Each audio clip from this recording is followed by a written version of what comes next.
So for most of you watching this, this will be probably the only thing you'll hear on a fighter called Kuba Moczyk.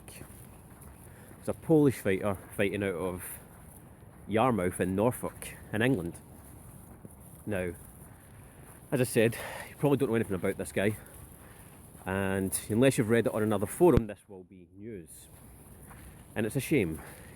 Kuba Moczyk is a 22-year-old guy who had his debut yesterday or the day before, and he dominated the first 2 rounds from what I've read, and in the third he was hit with a thunderous right hand which knocked him clean out.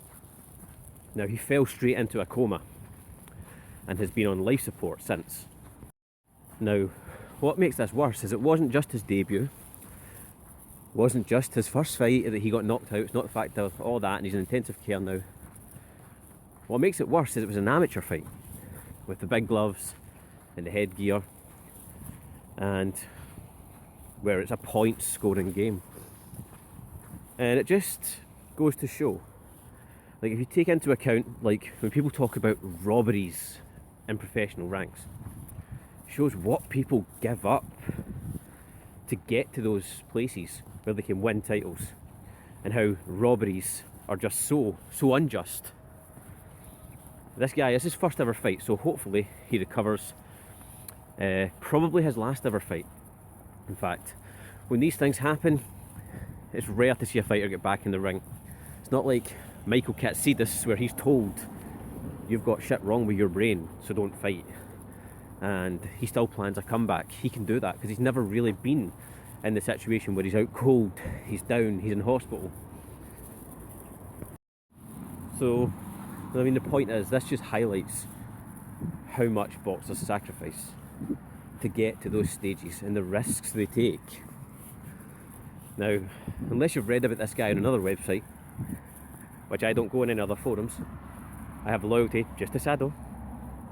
Unless you've read up about it on there, you won't have heard of him, you won't know what happened to him, and this will be what you know of his career, this video. And no boxer in history wants their career to be defined by a 31-year-old Scottish guy just walking down the street. Nobody has aspirations for that. But I hope the boy makes a full recovery, because it's a shame to hear this. There's a lot of this happening recently. Nick Blackwell, that Edward Gutnick, however you say his name, and now this guy. But this guy, like I say, it's amateurs.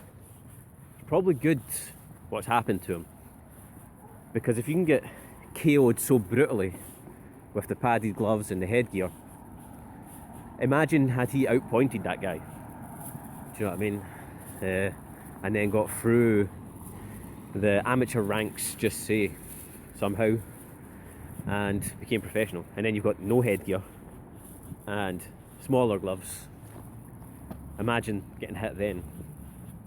But say he does come back and he gets, say, finishes his amateur career, say it was a fluke punch, finishes his career 40 for 7, say, in the amateurs, goes into the pros, wins his first 16 fights with jobbers, tomato cans, and gets through to somehow get a world title fight just for talking's sake, and he gets robbed, right? That guy's gave up.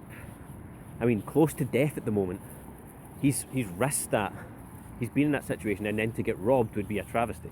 It just goes to show the importance of scoring and how it needs to be done right, because people sacrifice so much, and it's unfair that somebody gets a decision when another person has maybe put in more work. Do you know what I mean? And they've worked harder and they win the fight and then get robbed. Anyways, just wanted to let you know about this. It's not a great situation. I hope it gets better, and I look forward to your replies.